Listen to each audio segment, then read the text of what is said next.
Mirëmbrëma dhe mirë se erdhët në Pik. Shqipëria po përballet me një realitet që nuk mund ta injorojë dot më. Tkurrja e popullatës, sidomos në zonat më periferike. Në këtë situatë rikthehet debati për reformën administrativo-territoriale, 46 bashki sikurse propozon mazhoranca apo rreth 100 të tilla siç kërkon opozita. Kur në të vërtetë problemi nuk është thjesht sa bashki do të ketë Shqipëria në hartë, por sa pranë qytetari do të jetë administrata, sa cilësore do të jenë shërbimet dhe nëse një reformë e re do të frenojë apo do të thellojë shpopullimin. Në të dyja versionet gjen hapësirë për diskutime sepse ulja e numrit do të zmadhojë bashkitë që përkthehet në më shumë para, staf dhe kapacitete, por shërbimi largohet nga periferia dhe ajo që administrata e quan kursim mund të kthehet në kosto për qytetarin, sidomos në skaje.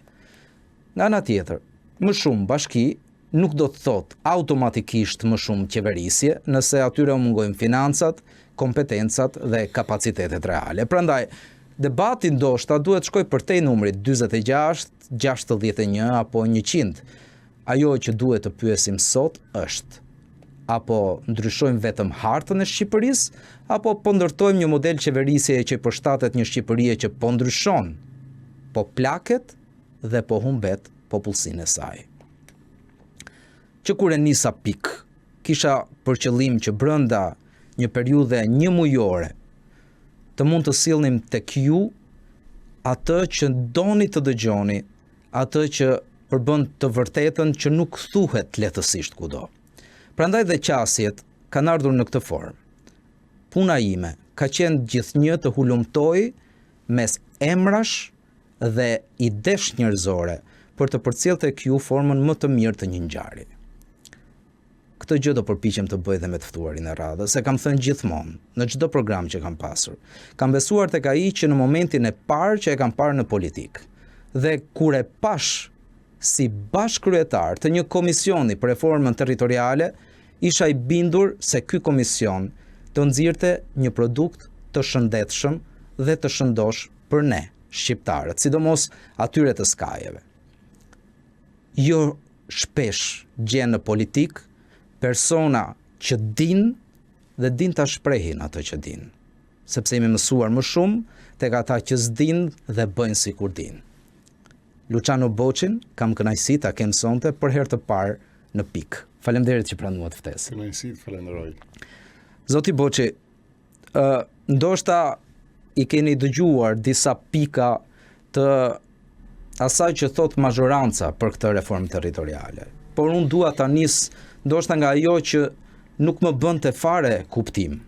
Kur zoti Mazniku më tha që në kryesinë e kuvendit, në zyrën e sekretariatit të atij komisioni të përbashkët për reformën, Partia Demokratike nuk ka dorëzuar një draft të saj për reformën e re territoriale. A është e vërtet kjo? Tani spari Erion duhet dim që komisioni parlamentar ndërtohet për të pasur një produkt të përbashkët konsensual. Për këtë arsye ishte në paritet antarësh dhe në krahasim me komisionin tjetër, nuk ishte të drejtën e vetos. Pra qëllimësia ishte mos kishte dy produkte, aq më tepër politike, po të ishin produkt parlamentar unik, konsensual. Për atë që ju shumë mirë e parashtruat, që është një reformë e cila nuk i përket partive politike, Fare. por i përket shtetit, sepse reforma territoriale është mënyra si shteti ushtron në shërbimin e tij ndaj qytetarit, si shpërndahet demokracia dhe si realizohet autonomia vendore. Nëse flasim për qeverisje, qytetarit parën merr qeverisjen vendore, lokale. Në pas edhe impaktin e qeverisjes qendrore. Dhe ajo është më afër, e konceptuar si e tillë, ajo duhet jetë një interes shumë i madh dhe i fort publik. Jo në kot dhe në kushtetut përcaktohet që reforma të tilla duhet të kenë shumicë të cilësuar. Brenda formës votimit dhe në traditën parlamentare, reforma të tilla, krahas reformës zgjedhore, realizohen me komisione bipartizane, me opozitën dhe me majorancën. Në çdo kohë, në një lloj dagorësie përjashto 2014, e cila, do të thënë, krijoi dhe bazën e realizimit të kësaj mënyre që erdhi sot është një imitim i 2014-s, por në një realitet të ri politik edhe me metoda më diabolike, sepse përgjatë këtyre viteve, nëse majoranca ka performuar diçka që e ka arritur në zenit, është pikërisht diabolizmi. Mënyra si të arrijë gjërat, plotësoj interesat, si të godas opozitën, si të mashtroj, si të gënjej, si të shmanget detyrimeve parlamentare siç ishte ky komision. Pra, të rikthehemi tek ajo. As fare nuk ka pas qëllim të kishte dy produkte. Ne kemi pas synim të kishim produktin ton me një numër të caktuar bashkish dhe PS-ja produktin e vet, ne t'ja kundërvinim, se si ishte sfidë numrash. Është sfidë më e gjerë, e thatë shumë mirë. Është decentralizim, është shërbim, është përfaqësim, është llogaridhënie, është demokraci, është autonomi. Bashkë me parimet europiane, qeverisja afër qytetarit, apo elementet e tjerë që japin natyrën e saj. Por edhe nga mënyra si e parashtrojnë tani, por dhe nga mënyra si u nis komisioni, u tregua dhe u dëshmua qartë që ishte një projekt politik nga natyra, se nuk e fshehin tani. I para përgatitur. Unë nuk e kam ngritur sot këtë shqetësim që po bisedojmë bashkë. Patjetër, ju kam ndjekur. Në gjitha takimet, po edhe në intervista, por dhe në takime që nuk janë pjesë e shfaqjes mediatike, me faktorin kryesor që e negocioi këtë reformë. Zoti Mazniku e fsheh këtë element. Faktorin ndërkombëtar, BE-ja, projekti zviceran, ambasada suedis kanë qenë të involvuar dhe jo thjesht me ndihmë ekspertize, me një synim shumë qarë për të realizuar një reformë e cila mund të rezistojë shumë vite, jo 10 vite sa rezistoi kjo, dhe që sjell një impakt pozitiv në mënyrën si performon pushteti lokal dhe si ndikon tek qytetari dhe si frenon atë që ju e thatë depopullimin, shpopullimin dhe si mund të rikthej pjesën tjetër të atyre që kanë ikur. Dhe në gjitha këto takimet shqetësimi im ka qenë ky. Dua që ky komision, ne kemi pranuar si Parti Demokratike, që të jemi pjesë, por që të ketë një produkt konsensual. Se cilit të ra mendimet e veta, cili argumentat, të dëgjojnë publikun, kjo ka qenë më kryesorja. 2014 u bë nga lart poshtë, nga PS-ja kaloi në qeveri, nga qeveria në parlament, shmangu opozitën që Gjoja s'mori pjesë, histori e gjatë, do i futemi asaj. Ka ngelur vetëm ajo që i la fushëlir opozita, që s'është e vërtetë në fakt, dhe e kishim këtë lloj kompleksi, dhe në fakt donim që ne të ishim pjesë dhe donim që kjo reformë të vinte siç nuk u bën 2014, po siç duhet bëhet. Të rregullonte problemet. Nga poshtë të vinte të rregullonte, po të vinte nga opinioni i tyre, se më mirë se e di ai qytetari si shërbet, më mirë se e di ti si shërbesh ke lagja jote, nuk e di unë që jetoj në një qytet tjetër apo në një vend tjetër, ai që jeton në periferi e di shumë mirë çfarë i mungon, cila është ajo që duhet, si sillet shteti, dhe ne donim që ti dëgjonim të shinim si ishte situata e 2014-s, sepse në projekt kalendar ishte përcaktuar dhe në ecurinë e komisionit, vlerësimi i rat njishit dhe mbi bazën e dështimeve, qofshin dhe të sukseseve ti, të ndërtohet rat dyshi, se duket sikur ka një kompleks kur themi sukses fare, në mënyrë absolute. Por ama duhet pranojmë dështimet, që ku ishin dështimet? Mungesa shërbimeve, mungesa autonomisë financiare, mungesa e drejtës së ushtrimit kompetencave, e ushtrimit funksioneve, ndërhyrjet e forta që bënte pushteti qendror në pushtetin lokal, se i merr kompetencat, nuk i jep financën e duhur, bën sikur do t'i japi autonomi, por i merr parat, nuk i jep rentën minerale apo renta të tjera që mund të ishin benefite për pushtetin lokal, dhe ja pengon. Dhe në këtë dëshirë, në këto dy kolona, gjithmonë unë kam qenë korrekt dhe kam dashur që të marrë edhe një qëndrim të faktorit ndërkombëtar. Dhe gatishmëria atyre ose dëshira ishte që të kishte konsensus, pak në kështu e konceptonin dhe ata komisionin. Qose ka dy variante, po dy variante. Sepse ata e mësuar me politikë të drejtë. Po me politikë drejtë, po me dy variante, po shumë mirë, domethënë s'kishte komision. Fare bësh me propozim deputetësh, se unë këtë nuk kuptoj. Edhe votoj më mirë. Komisioni pse u bë, pse u konsumua koha, pse u shpenzuan paratë ndërkombëtarëve të qeverisë shqiptare, taksa paguesve shqiptarë, se u paguan ekspert, të tjerë takime që janë investuar, se ato kanë shpenzimet e veta.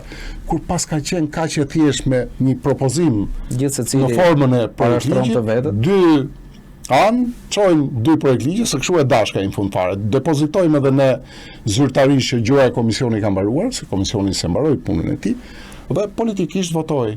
Po ne doshim konsensus. Komisioni u ndërtuar për konsensus, ndërkombëtarët u investuan për konsensus. Qytetarët, ju kujtohet Erion, që ishin shumë kënaqur që ne po bëshim biseda me ta, komunikime me ta, dëgjesa me ta, dhe nuk e fshinin ata kënaqësinë që shoqëruar që po bisedojmë për një interes që i tekalon partitë politike. Ndonjëherë dhe akuza pse jeni ul. Po i mbashim këto pesha.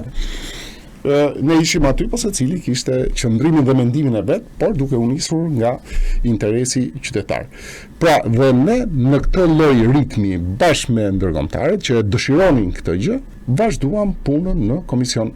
Nuk merrja përgjigje nga majoranca. Domethënë edhe në atë kërkesën tonë gjithmonë kishte një pikpyetje shumë të madhe dhe sigurisht intuita politike vepron. E dinim shumë mirë që kishte një projekt gatshëm, e dinim shumë mirë pastaj dhe momentin që u përshfaq një qëndrim me 4 variante në mbledhje grupi parlamentar, që ishte shumë e parakohshme, por që paralajmëroi diçka shumë të madhe.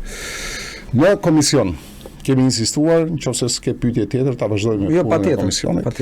Pra ne donim produkt komisioni. U investuan tërësisht në komision, si grup parlamentar. Fillimet e veta pati ngërçet politike për shkak të konfliktualitetit. Komisioni u pranua, po doja vazhdoj punën dhe kemi bërë një punë të jashtëzakonshme brenda 3 muajve. Domethënë kemi punuar 4 ditë javës. Ne kemi qenë në dëgjesa me kryetarët e bashkive, në dëgjesa me rrethet. Tirana u pengua. Pse u pengua? Sepse nuk pranonte kryetaria e bashkisë e emëruar të vinte në komision, sepse nuk e quante përgjegjësi. Zoti Masniku kërkonte Erion Beliajn që të vinte në komision. Po, e kërkoni, bëni kërkesën, jeni ju, jo ne kemi kryetarin e bashkisë që e keni emëruar, le të vi, nuk pranonte, u shty, kërkesa me dëgjesa me kryetarin e bashkisë, ishte më thjeshta, ishte në komision. E vërtet. Dhe krahas kësaj zonjës munguan komision edhe përfaqësues të bashkive kryesore. Vërtet. Të PS-s. Shkodra nuk erdhi. Elbasani nuk u paraqit, nuk erdhi. Fieri nuk erdhi. Lezhë nuk erdhi. Atëherë kush e pengoi? Kush ishin janë PS-s këta? Kush i pengoi dëgjesat? Kush i pengoi këta? Opozita i tha që mos hajden. Pra pengesa erdhi nga ata. Dëgjesa e Tiranës u shty në kalenda e fundit, do e lëm në fund. Pastaj rakordimet politike. Derisa u thonë që kaloi afati i komisionit. Kaloi afati sepse një javë nuk u bë se zoti Masniku ishte në Strasburg. Normal, aktivitet parlamentar. Pastaj ditë tjera kam qenë unë në një delegacion tek Asambleja Parlamentare e Frankofonisë. Ishte një shtyrje e thjeshtë.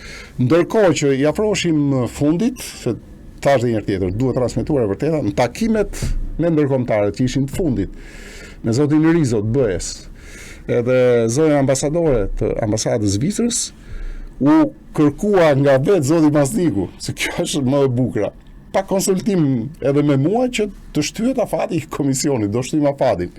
Edhe unë thash po, patjetër, dakord jam, do e shtym afatin. Pra, ideja u hodh nga vetë zoti Masniku dhe pati një ndryshim pastaj të kursit të menjëhershëm si rufe në qelë pastër dhe gjithçka pastaj u kthyen pikën që sot ne arrim të diskutojmë për një proces antikushtetues dhe antiparlamentar. Se kjo më habit mu si mundesh domethënë të kapërcesh kushtetutën dhe parlamentin dhe ti të pretendosh që po realizon një reform duke shmangur dhe xheruar një komision dhe duke sjell një propozim politik pavarësisht se propozuesi Zoti Boçi, po ju ishit mësuar me këto taktika apo jo? Unë ju kujtoj, në mos gabohet, 15 korrikun e 2021-shit për reformën zgjedhore, ndryshimet e atij viti, që edhe me ndërhyrjen e ambasadës amerikane çdo gjë ishte dakordsuar, kishin rënë dakord të dyja palët për gjithçka që u vendos në pallatin e Kongresit. Dhe u ndryshua në minutën e fundit. Në momentin e fundit kur erdhi momenti që të ndjes, është 5 qershori kur votua në kuvent, pastaj ishte tjetër gjë. Ju e dinit me kë kishit të bënit. Ishte garant faktori huaj edhe kësaj radhe që ndoshta ishte garant. Dhe si reaguan ata në momentin kur në fund u përballën me këtë që në sekretarinë e kryesisë së kuvendit del vetëm një projekt, kryesia shpërndan vetëm një projekt për konsultim dhe aty nuk është drafti juaj. Jo nuk është drafti jon, sepse ka një gjë, komisioni nuk produktoi gjë. Sepse ato duhet ishin edhe drafte, duhet ishin produktet të komisionit. Komisioni realizoi 3 pika, 4 gjithsej, duke mos një e katërta është e paplot, është Tirana, mungesën e dëgjesës. E qartë, për zotin Mazniku tha që projektin tonë kemi dërguar bashkive që në korrik. Prandaj po ju them si ngelën ata. S'mundeshin, sepse nga pika 4 ishin dhe 12 pika tjera. Edhe përfshiheshin dëgjesat tematike, ku përfshihen dëgjesat me përfaqësues nga Këshilla Bashkiake, se do të them një gjë që do zoti s'na merr rrjedha bisedës edhe e shmangin, po duhet ta themi se është shumë interesante. Ishin dëgjesat me komunitetet sipas kërkesave, sepse e kishin kërkuar, unë kam paraqitur. Ishte kontakti me ndërkombëtarët, ishin parashikuar një konferencë e madhe me përfaqësues edhe nga Kongresi i Autoriteteve Vendore dhe organizata të tjera të interesuara për pushtetin lokal. Dhe sigurisht ishte parashikuar dhe konsulenca juridike, debate me ekspertët tonat brenda komisionit për të debatuar edhe variantet, që të arrijmë këto variantet. Nuk kanë debatuar, s'ka pas variantet. Ekspertët duhet punonin bashkë, ekspertët vërtet. Ekspertët janë apolitik. Ata janë lidhur me politikën apo me lobën. Janë ekspertë, se ndryshe quheshin politikanë që kanë kostume eksperti. Dhe nuk pati një ndërveprim. Dhe çuditërisht ku doli ky produkt. Ai tha ekspertët tanë, po jo më zotëri, kur bën komisionin ekspertët me propozime nga dyja krahët, po janë ekspertë. Ata regjistrohen në momentin që nis punën komisioni. Nis puna dhe paralelisht projekti zviceran kishte pajtuar ekspertët e vet që realizuan një produkt. Dhe ai produkt nuk është diskutuar. As ai produkt. Asnjë. Kemi produkte nga ISP-ja të ardhura në emailin zyrtar të komisionit, nga organizatat që merren me bashkitë që duhen diskutuar, sjellin variantet e tyre ato, si arrihet decentralizimi. Janë njerëz specialistë që komisioni politik duhet i merrte në shqyrtim dhe të konkludonte.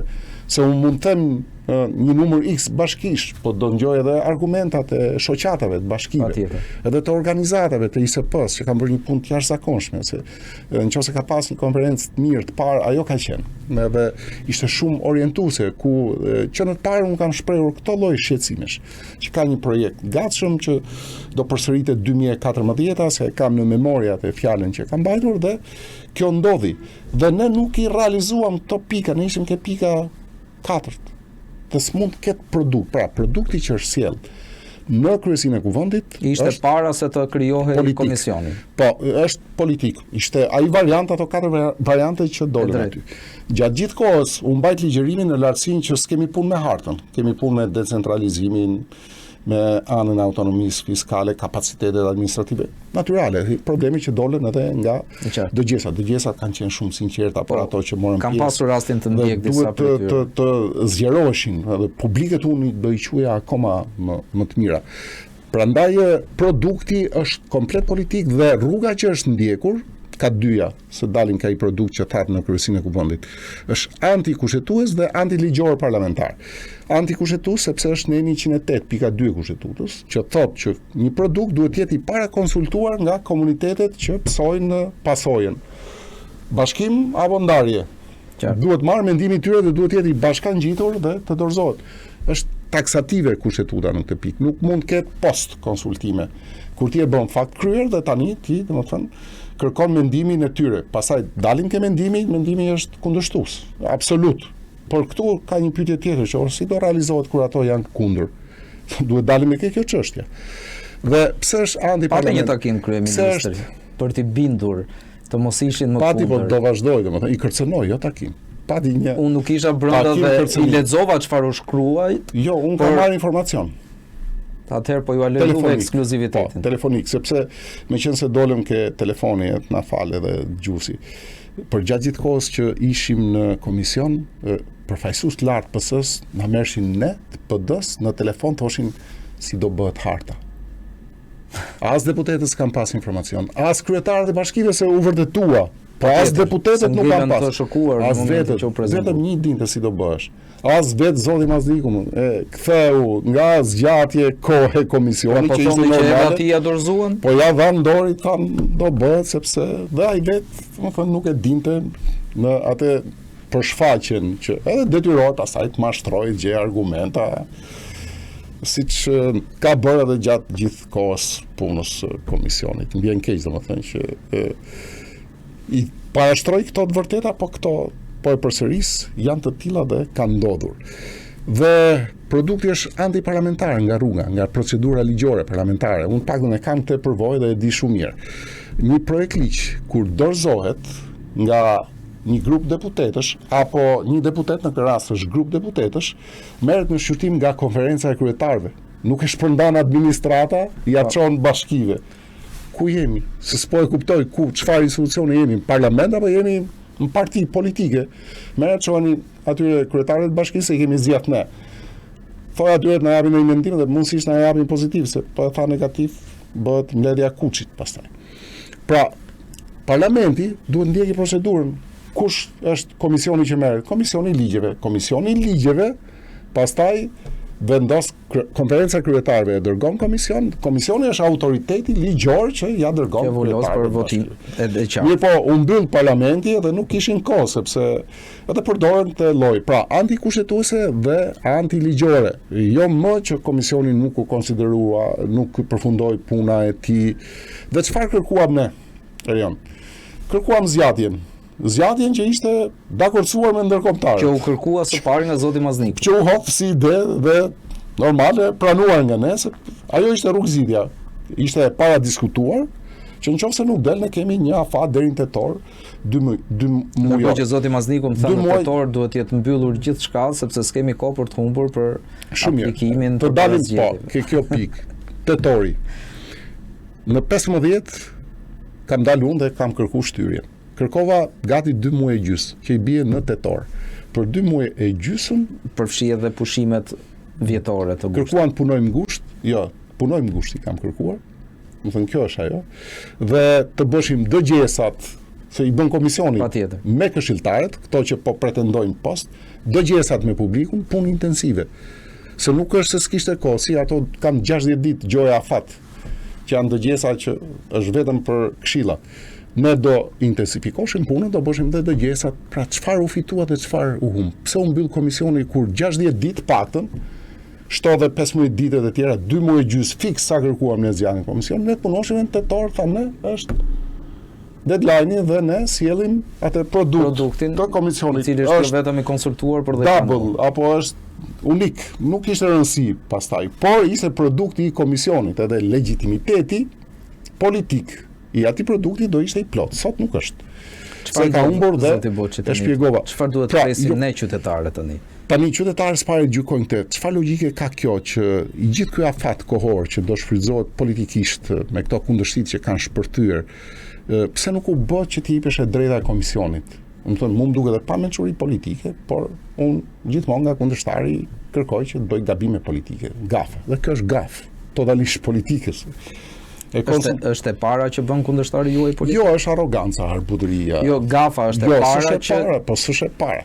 Atëherë duhet të shqetësuar dhe ju. Por, domethënë këta e ngrenë nivelin e mençurisë e kanë me diabolizëm, ai që thash në fillim, nëse kanë performuar diçka, janë diabolik, e quajnë mençuritë vetën, domethënë, edhe harbutërinë e quajnë inteligjencë, edhe arrogancën e përkufizojnë si inteligjencë. Ndërkohë që janë antivlera, këto i ndeshin si vlera. Jam i mençur unë se unë sillen në mënyrë harbute. Nuk besoj që kjo hyn ke mençuria, apo jam unë zgjidhës i problemeve duke i ngulur thikën në shpinë qytetarit, politikanëve të mi, kryetarëve të mi, bashkisë kështu ka ndodhur për hir edhe të kapriçove, se ka një pyetje në eter, në ajër, por tek e fundit, pse do 46 kur njerëzit kërkojnë më shumë Se e kërkojnë njerëzit, kur vetët ja kërkojnë, do të thënë ka koncept politik, kur kryetarët e bashkive, puna nuk realizohet sepse përkeqësohet shërbimi, rriten distancat, s'ka përfaqësim, s'ka kërkesë llogarie, s'ka decentralizim, edhe nuk realizohet.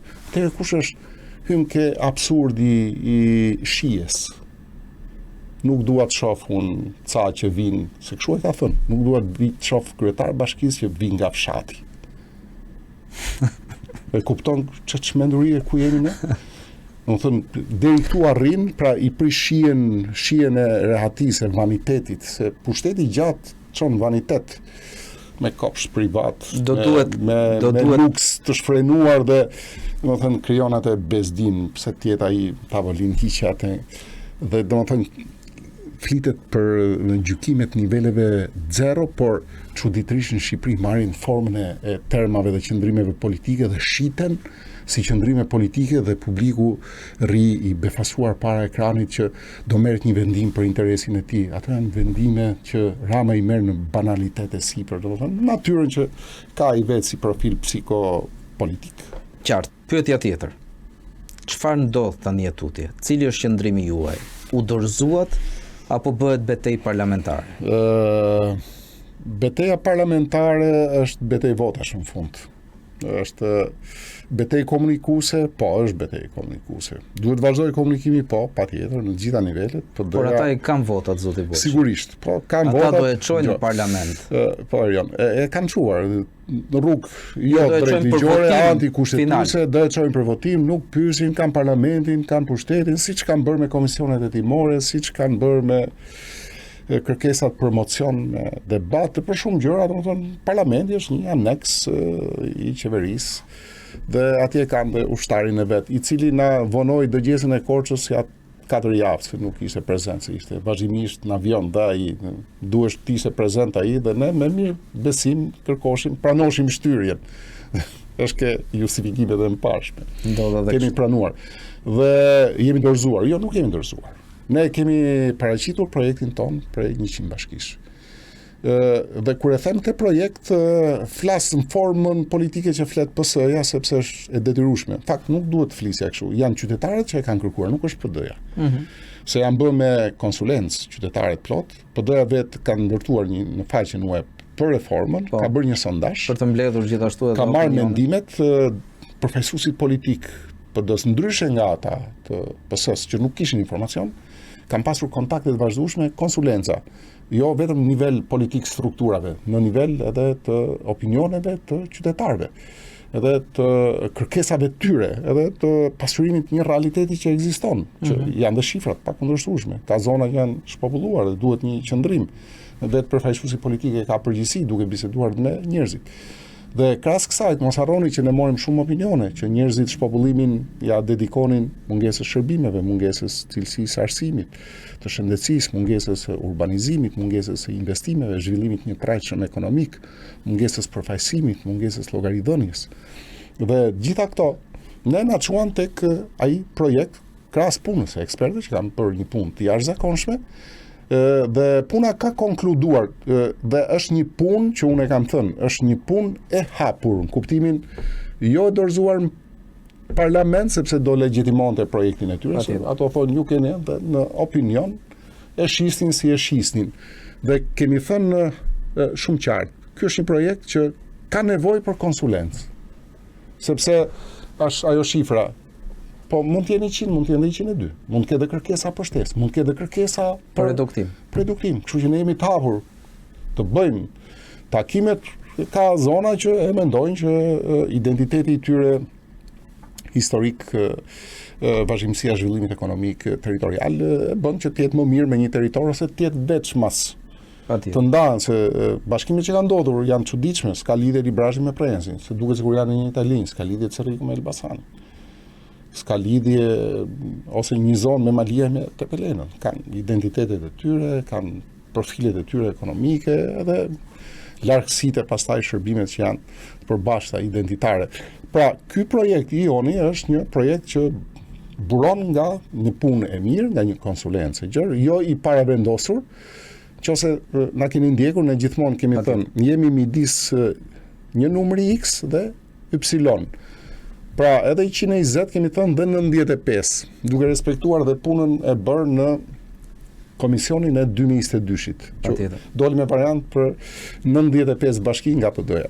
Por gjithmonë duke shtrirë konsulencën dhe duke shtrirë edhe punën e ekspertëve.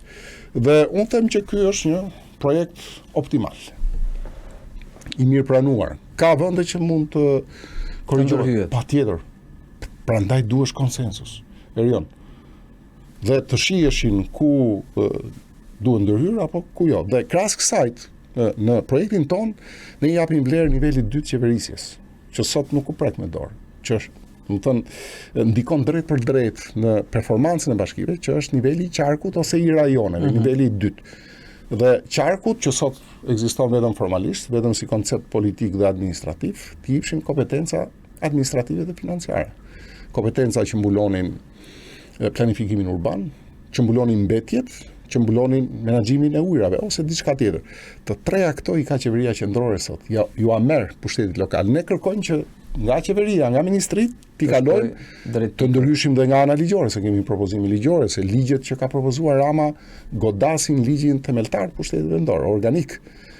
Ligjet sektoriale për pyjet, se ka bërë një, do të thonë, merr menaxhimi pyjeve me agjenci, menaxhimi mbetjeve me agjenci shtetërore. Menaxhimi i territorit dihet, do të thonë ka KKRT-ja, ka vetë Rama në dorë, do të thonë ka autoritetin që mbi 5 kate në vende caktuara, mbi 7 kate vendos ai. Po, patjetër. Nuk vendos kusht tjetër. Dhe në këtë harmonizim këto mbulonin edhe çështja e qarqeve dhe çështjen e kapaciteteve administrative, pra arkitektin, inxhinierin që i mungon bashkisë vogël, dhe i le ato kompetenca që ajo mund t'i ketë. Ndërkohë që e stimulon dhe nga ana autonomisë financiare. Jo 1% e PBB-s për bashkitë. Më shumë 2% dhe të ndahet në bazë kritereve të tjera, lartësia, barfëria, se do e një trajtësosh edhe shërbimin, por edhe zhvillimin ekonomik. S'mund të lesh zona të varfra, siç ke sot, zona shumë pasura. Nuk mund të lesh ekstremitete dhe brenda një bashkie. Jeton Tiranë. Ai i Zallherrit jeton si ai i rajonit 5 apo i lagjes X në Tiranë? Jo, s'ka si lloj shërbimi, s'ka rrugë. S'ka rrugë. Kurse ka bërë Tirana që realizon shpenzimet më të mëdha, që ka të ardhura të jashtëzakonshme. S'mundet një bashki e madhe më rajon. Ja dalim këtu, nuk mundet. Duhet një shërbim, shteti të jetë prezent. Nëse ikën shteti, ikën qytetari. Nëse ikën qytetari rajon, ikën banori. Territori është bosh dhe territori pushtohet. Pushtohet ka disa forma, nuk bëhen pushtimet me ushtri. Dhe madje këtu do të bëj një ndërprerje sepse kur bëjmë dhe biseda me njerëzit, shumë e thjeshtë. Doli çështja e raporteve me Serbinë për shkak situatës. Dhe gjithmonë ka ekzistuar ajo lufta e historike, kush janë autokton, shqiptarët apo serbët. Serbët kanë akademinë e tyre dhe kanë investuar. Normal që janë shqiptarët. Normal që në një moment caktuar ka ardhur një popullsi në një territor dhe sot ajo popullsi pretendon që është autoktone në raport me ne që kemi qenë shekuj e shekuj. Sepse është çështja se si një pyetje shumë thjesht, nëse ne zbrazim territorin sot ne që kemi përgjegjësi, se një nga elementet e sigurisë kombëtare është që të lesh një atë të jetueshëm për brezat, është elementi kryesor. Nëse ne e zbrazim dhe e mbushim me 40.000 që vinë nga një kontinent tjetër. Dhe ato 40.000 pas 100 vitesh bëhen 1 milion. Do pretendojnë ato që janë autokton? Thjesht, duke pa një vizë historike. Ajo që ndodh sot në Itali, zoti Boçi, ku indianët, pakistanezët kanë krijuar komunitetet e tyre dhe nuk njësohen kurrë me kulturën italiane. Pushtimet e buta, këto janë pushtimet e buta. Por që pushtimet e buta janë një administrim i vështirë, jo vetëm në nivel lokal, por edhe qendror pastaj, prandaj ju përmenda Italinë sepse i kam parë nga afër se me çfarë po përballen sot. Unë doja të merrja atë shembull, mora një shembull shumë historik i aktualizuar dhe që na ka krijuar një problemi më i madh kombëtar joni ky ka qenë. Është fillimi sot, sepse siç e diskutoni ju edhe mes qytetarëve të thjesht ekzistojnë këto lloj pikpyetjesh, por meqense jemi ende në fillime tani, na duket çdo gjë e pamëkat edhe e padëmshme. Duket e pafajshme. Por edhe Italia kështu mendoi në fillim duke hapur portat se po ndihmonte, sigurisht se na ndihmoi ne shqiptarët që ishin për te detit, por shqiptarët sot janë shembull në Itali sepse e shohin veten si italianë dhe nuk e shohin si shqiptarë. Apo janë integruar, se janë evropianë. Po flasim ndërkohë që ka kultura që nuk janë integruar dhe janë problem për të gjitha standardet e jetës. Janë shumë diferente nga kultura jonë, e të jetuarit, e të konceptuarit, edhe të elementeve tjera. Kjo është e ardhmja e Shqipërisë. Dhe jo, po duket qartazi që këtu ka diçka që nuk shkon. Dhe synimi ynë ka qenë pikërisht ky, që çojmë, domethënë, shtetin në territor. Pra, ky propozim duhet të jetë, duhet të vazhdojë dhe në fakt çfarë pretendojmë tjetër, që t'i rikthehemi asaj pyetjes që duhet japim një përgjigje. Kemi shpresa tek reagimi ndërkombëtar? Po, unë kam.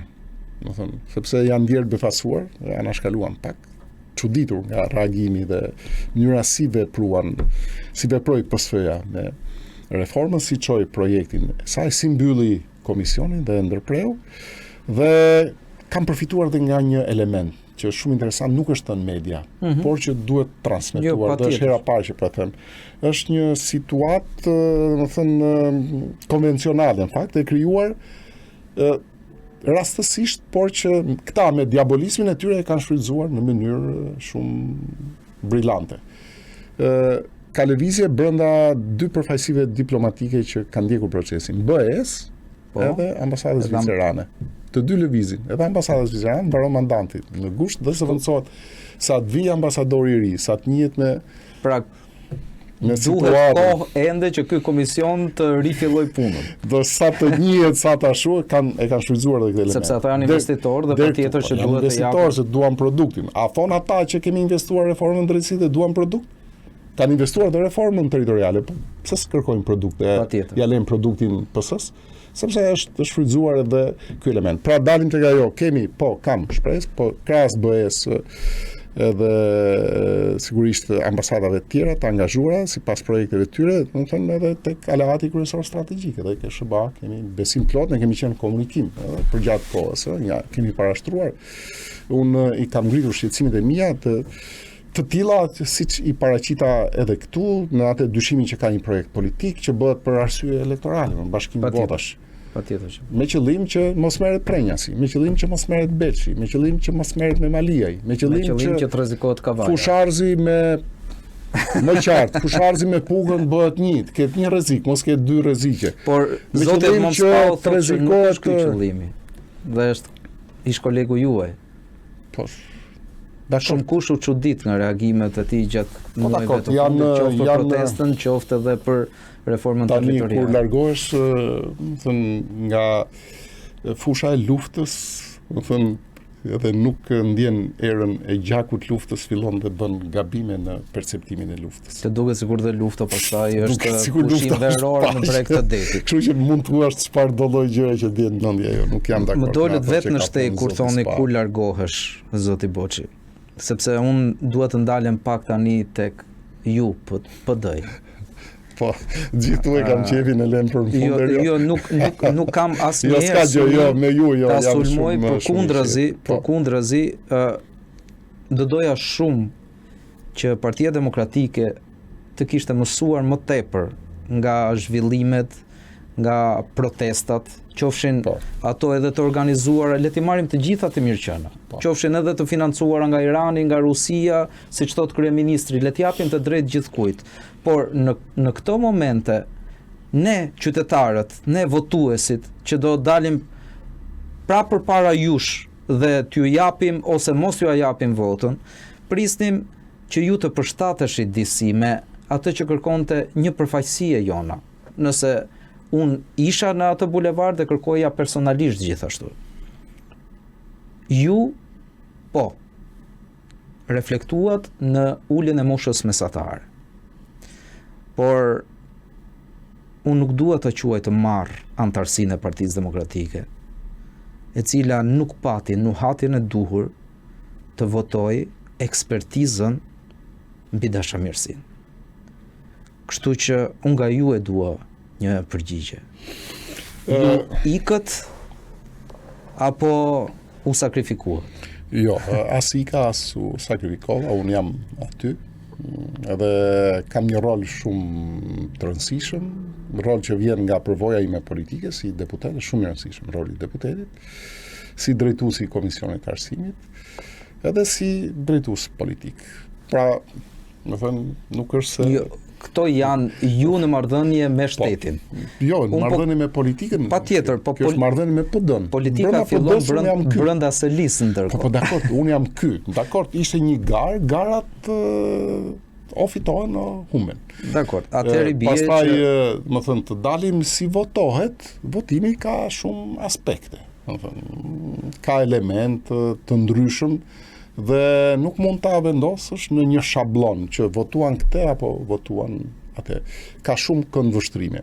Mos harrojmë një element, sepse koha bën veten dhe do të thënë të bën më të urtë në kuptimin e logjikës, jo të urtë në kuptimin e mos reagimit. Të logjikës ka pas një presion janë vazhdueshëm, ju e thatë pak për PD-n që është paksa me mosh, më thënë të madhe, ka përfaqësues dhe ideja se vetëm këtu në Shqipëri përvoja është negative, përvoja në çdo vend është pozitive. Jo, nuk besoj që ke qenë gazetar më i mirë para disa vitesh se sa je tash. Se përvoja është ndoshta isha më i sinqert para disa vitesh. Edhe politika kam përshtypjen ka rënë të njëjtën lloj. Ka nevojë për sinqeritet. Dhe ka një logjik, ka pas një presion publik ndaj PD-s, apo jo? Është vërtet? Patjetër që po unë ja thash që në fillim. Edhe mediatik. Jo vetëm mediatik, edhe ndërkombëtar. Edhe ndërkombëtar. Do e thoj edhe unë, dhe ndërkombëtar. Dhe atëherë, do të thënë, ka një përgjegjësi brenda nesh që ky presion duhet shndruar, sepse duhet të afrosh komunikimin me publikun. Publiku e kërkon dhe ti duhet gjesh mënyrën për t'u qasur publikut, për të ardhur dhe ke ideja ti, për të rritur besimin, se është element kryesor, besimi kjo. Dhe jo në kod ku vendi përsaktoi ripërtëritje. U bë, do të thënë, një rifreskim i Këshillit Kombëtar, si ishte Këshilli Kombëtar që votoi, jo antarësia PD-s, ta ndajmë, antarësia është një antar një vot. Në rastin e 9 kryetarëve është Këshilli Kombëtar ai që voton, që edhe ajo është trup elitar e zgjedhur. Patjetër. Pra është edhe ajo që ka një mendim, do të thënë, politik temi elitar, gjykim politik të fortë. Dhe në këtë pikë, domethënë, po ta shohësh nga këndvështrimi jo personal, i duhesh PD-s që të krijonte një pamje sipas asaj që kërkon publiku, që kërkon media, që kërkon ndërkombëtarët. Dhe sigurisht, domethënë, pa humbur pjesën e përvojës vet brezit që ka një përvojë politike, që ka bërë betejat e veta politike, që i kanë ardhur, që nuk mund të themi që s'ka pasur sukses, sepse suksesi është rrëmbyer gjithmonë. Por që ka dhe, domethënë, arsye subjektive të punës jo të mirë për suksesin, se mund të ishte më i vogël, më i madh. Dhe në këtë rast, domethënë, unë gjykoj që PD-ja arriti që ta krijojë këtë lloj panorame të një partie që rinovohet, që fton, që është e hapur, se vazhdimisht na thoshin një të mbyllur, ma thoshin më në studio. Ju nuk pranoni, domethënë, kaq vite, sepse thash edhe një herë, përvoja këtu që ne quhet negativitet, është shumë e çuditshme. Ndërkohë që në politikë është shumë e rëndësishme të kesh përvojë politike. Ndoshta kryeministri na ka mësuar me tjetër retorik zoti Boçi. Ndoshta kur ai solli emra të rinj, ju ishit të parët, jo ju personalisht demokratët, ishit të parët që akuzuat kryeministrin se ai po përzgjidhte ushtar dhe jo se po sillte emra të rinj. Jo, ka një gjë, domethënë, Dhe unë vërtet kam mbaruar ekonomikun. Nuk kam qenë ekselent në matematikë, 7 e mora në fund të ditës, por vargjet numerike i mbaj mend ende sot e kësaj dite. Dhe e di vazhdimsinë. Nëse të gjitha instancat ndryshohen dhe sekretari nuk ndryshohet, kjo mua nuk më bën kuptimin e duhur.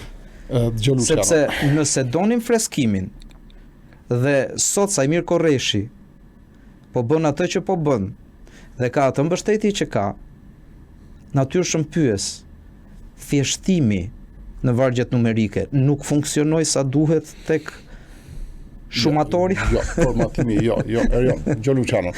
Unë thash, shqyr zotit e kam përvojën politike dhe mbi bazën e saj edhe konkludoj shpesh, partia nuk është sekretari i përgjithshëm. Vetëm.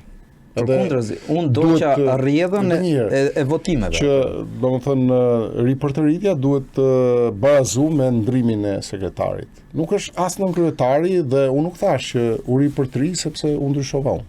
Nuk e thash. Edhe e them unë. Unë thash Këshilli Kombëtar, që u futën 3 kryesia PD-s, kjo është ripërtëritja. Pastaj ne ishim në gara. Ka gara në cilat edhe mund dalësh me sukses. Mund të humbasësh dhe për një rastësi jo të bukur. Ju keni bërë një garë vetëm me një kandidat. Domethënë, në qoftë se e quajmë garë, pastaj nuk hyte ajo sepse ishte kapitulli. Po flasim për këtë. Ajo është një antar një vot. Garat me një kandidat në një antar një vot ta garantoj Erion, nuk e them për qëndrim të mirë politik, janë garat më të vështira njeriu. Se kur ke kundërshtarin ti, domethënë, edhe ballafaqohesh.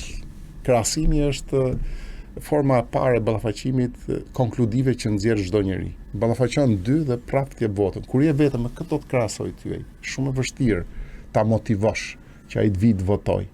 Janë gara më të vështira ato, mos i quajmë. Ne mund t'i fusim në interpretime. Kam qenë i vëmendshëm në histori dhe zgjedhjet në Vlorë për pjesëmarrjen. Unë mendoj që gara e fundit në parti me një tek kandidat ka qenë gara më e vështirë e jetës. Sepse nuk e ke kur unë bëj krahasimin, unë jam ky 1 2 3, Erioni është shumë i mirë, po i mungon 1 2 3. Atëherë unë prevaloj dhe jam më i prirur të besoj që do marr votën. Kur je vetëm sfida është më e keqe. Dalim ke kjo jona, pra, nuk mund ta themi sekretari ka rolin e vet. Sekretari është një figurë shumë organizative, nuk është ai që i jep konturin, kuadratin, kornizën politike partisë. Por është gjithmonë underground. Merr goditje, ndërton raporte, prish raporte.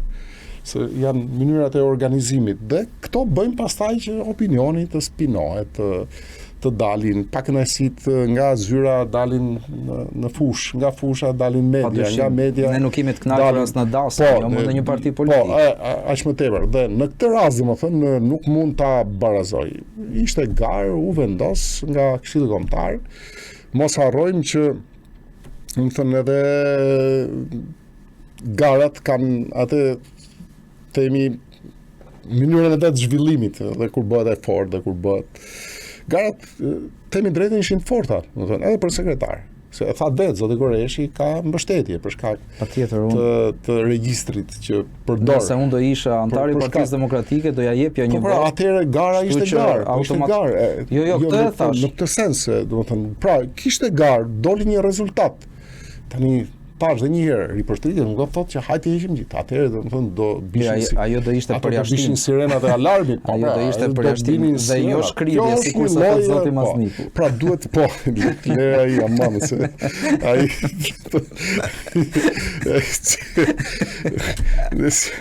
dalim ke këto përfundime, domethënë njerëzit me mentalitet hermafrodit janë të habitshëm, nga ata mund të presë gjithçka.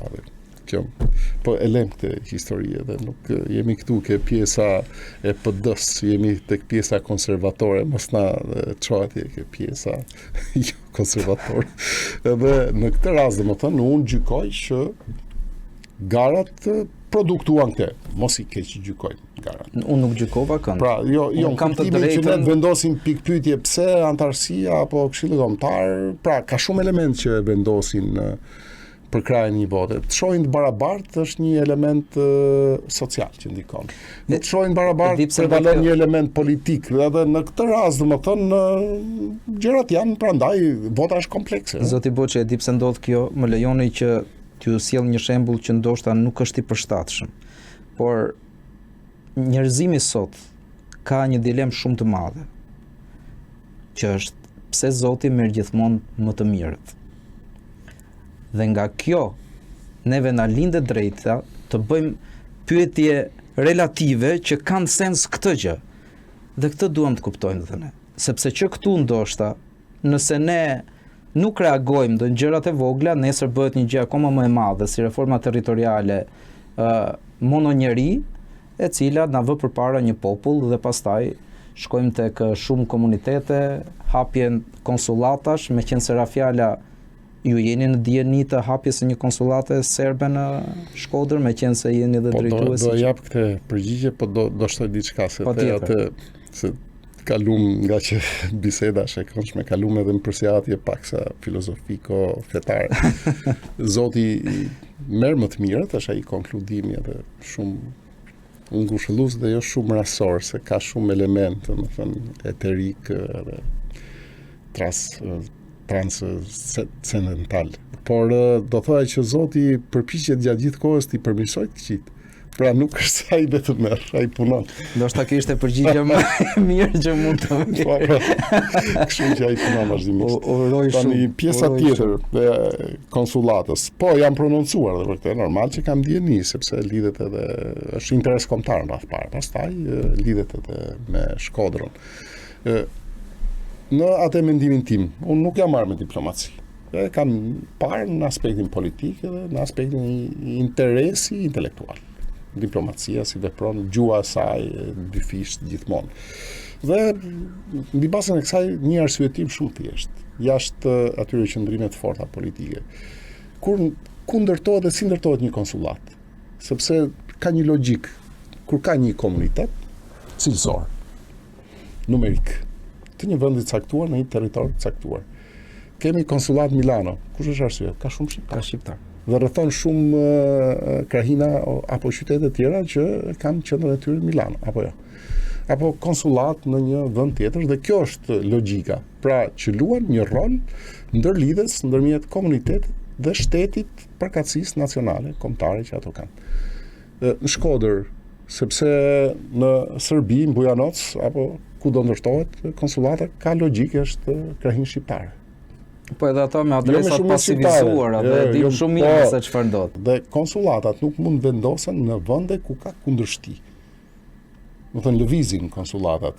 Madje është strategji e çdo shteti, nuk mund ta vendosin në një vend ku ka më thënë mos dëshirë për praninë e saj. Duhet marr masat. Sepse u hap konsullata greke në Korçë, por nuk pati reagime kundërshtuese. Konfliktualitet ose në Gjirokastër nuk pati reagime deri diku. Po nuk mund të hapet një konsullat greke në Elbasan, për shembull, është krejt e papranueshme. Ta themi, do të ka edhe shqiptarë që duan të bëhen grek. Mirë, në formën më thjeshtë. Dhe në këtë rast, duke bërë ballafaqimin, do të thonë është veprimi më i gabuar, pra është një humbje që shitet si barazim. Ajo është humbje totale. Do të thënë, unë ta jap drejtën, por dua, do të thënë, që të më tolerosh. Kjo nuk është diplomaci pastaj.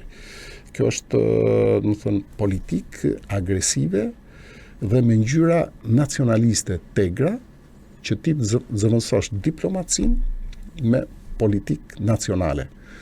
Këtë, do të thënë, e kanë bërë serbët në suksesin e tyre, sepse kanë përballë Ramën, që marrëdhëniet shtetërore i ul në nivelin e marrëdhënieve personale. Nuk e di që marrëdhëniet personale mund të ndihmojnë marrëdhëniet shtetërore. Mund, do të thënë, një kur flasim për prevalojnë dhe të jenë ato përcaktuese të gjërave që ndërtohen midis marrëdhënieve shtetërore, sidomos kur këto marrëdhënie kanë qenë delikate për gjatë gjithë historisë. Hapa duhet të jenë shumë të kujdesshëm, shumë të matur, dhe patjetër që duhen për llogaritë edhe pasojat e sotme, por edhe të nesërme. Do të bëj që ishte një kënaqësi e madhe që ju kisha sot këtu, dhe një gjë mund ta them me siguri. Belind Këlliçi e ka pasur të vështirë shumë të fitoj zemrat e atyre që votuan përballë jush. Por ja arriti. Dhe unë e pranoj përgjigjen tuaj për gjithçka që thatë. Faleminderit edhe një herë që ishte. Faleminderit edhe ju. Qëndroni me ne, pasi vetëm pas pak do të shohim protestën në bulevardin e Tiranës, në syrin e atyre që vinë nga jashtë dhe si na gjykojnë neve që ndonë se banojmë fare pranë bulevardit, zgjedhim të rrim kafeneve apo ta shohim protestën nga ekrani. Na ndiqni.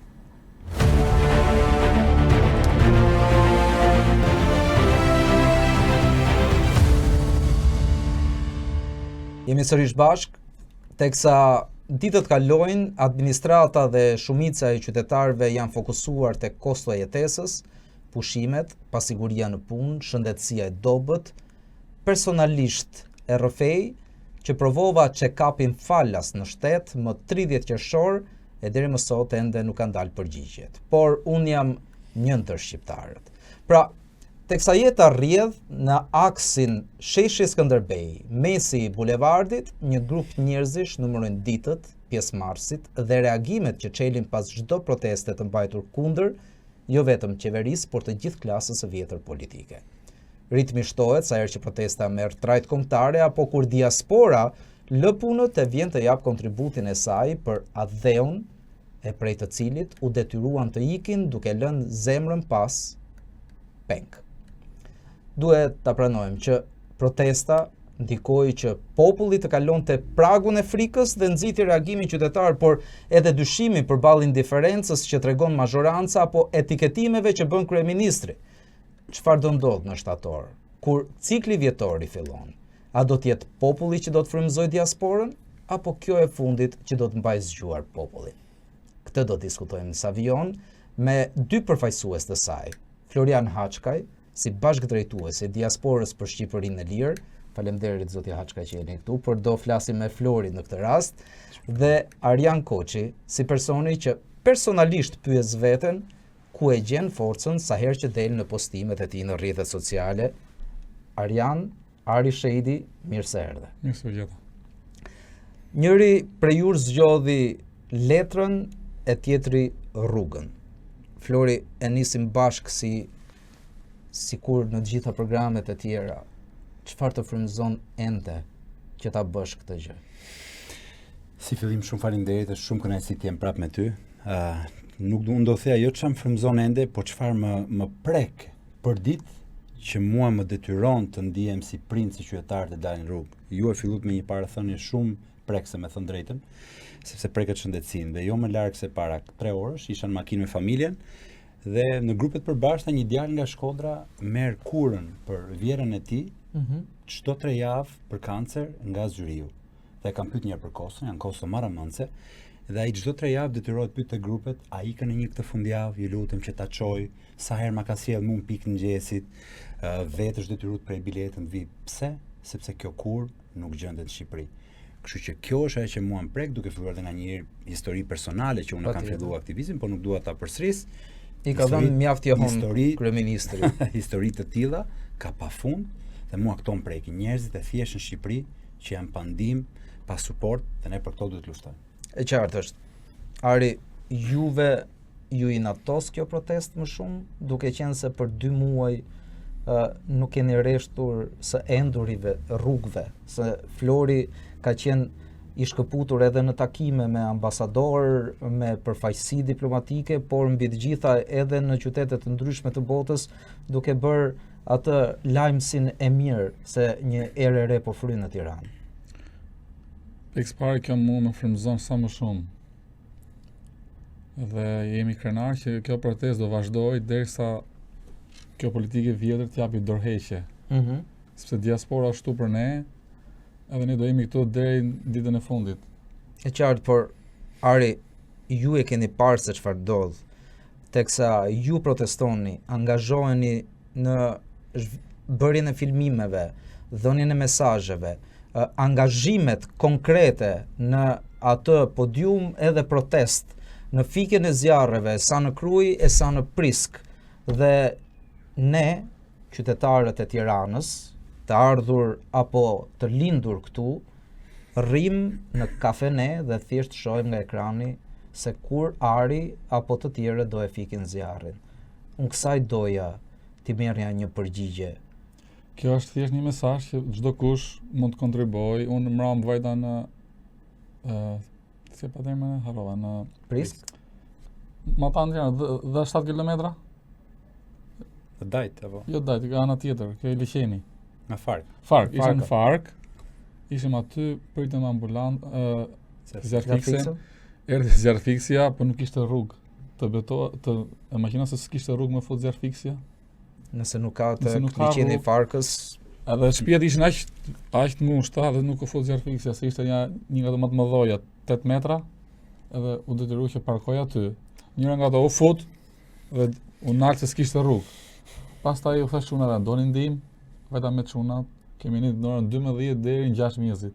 Edhe akoma e kam po tash e kam bllokuar Po ju shkuat pa mjete, pa pajisje. Unë s'kisha pajisje se isha aty në moment edhe isha si lash protestën, isha direkt në fark, sepse zjarri ka filluar 11 mëngjesit. Dhe zjarfiksit besoj nuk ishin mjete për vete, jo më të mendonin që t'ju asistonin dhe ju që po jepnit një dorë. Kishin jo dhe sa që mendoj unë, se unë si që dojmë në Angli, dhe unë i shoh me maska, i shoh me doreza, i shoh me shumë gjëra, më shumë pajisje, e kupton. Si që pash une, më ngoshin shumë edhe makinat, më ngoshin shumë gjëra që Blendi Gonxha mendon se Kanye Westi ka sjell 66 milion investime. Ku janë 66 milion investime? Nuk i shikoj.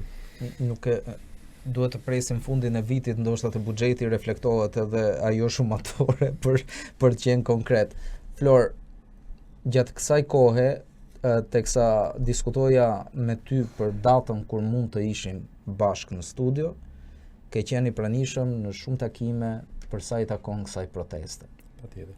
Por ju nuk jeni ndalur. Diaspora Përinë e Lirë është ajo që të cilës i njeh mjaft kontribute sa i takon çdo kujt që kalon vendin dhe pretendon të marrë disa gjëra që e bëjnë të dinjitetshëm se është shqiptar. Si është qasja nga përpara në këto 2 muaj protest që ka marrë jehon mediave botërore edhe ato kryesore? Patjetër, do ta zgjeroj pak më shumë se unë kam qejf të jap shembull konkret. E para sot para dje në darkë më shumë një shoku im që është zjarfikës, se ta gjithë me atë që më shoj. Tha Flor, të lutem ngri zërin se ne jemi në kushte mjerane. Kemi makina nga më të vjetrat, kushte katastrofë të këqija, pagesa shumë të këqija, dhe unë para një viti i kam bërë Bashkisë së Imarës, i kam bërë një propozim si qytetar. Duke qenë se kam një banesë atje, dhe shifja ato zjarre, doja të bëj diçka. I thash për zjarfikësit vullnetar, sipas modelit Zvicrës.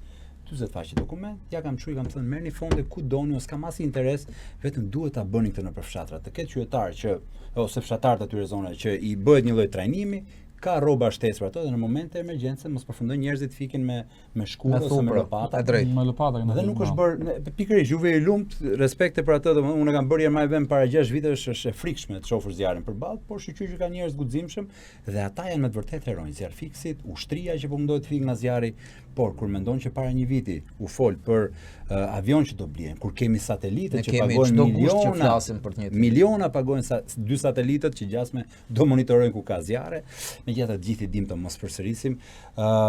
Pyetja është, përgjigja pak më e gjerë është që po vazhdon, ka dhe një lloj zhurme në diasporë me njerëz që nga një anë pyes veten, ore ku ishin këto 6 vite që u bë gjithë kjo betejë për votën e diasporës dhe nuk u bën gjallë, por nga ana tjetër them shqyr që janë bërë gjallë, se ka dhe njerëz që na kanë ardhur protesta në Zyri kanë thënë unë para i viti votova Ramën dhe unë që vura duret në kokë sepse vetë se kam votuar një herë dhe më duket çudit votosh këta hajdut me thënë drejtën, por them shqyr që janë zgjuar dhe këta.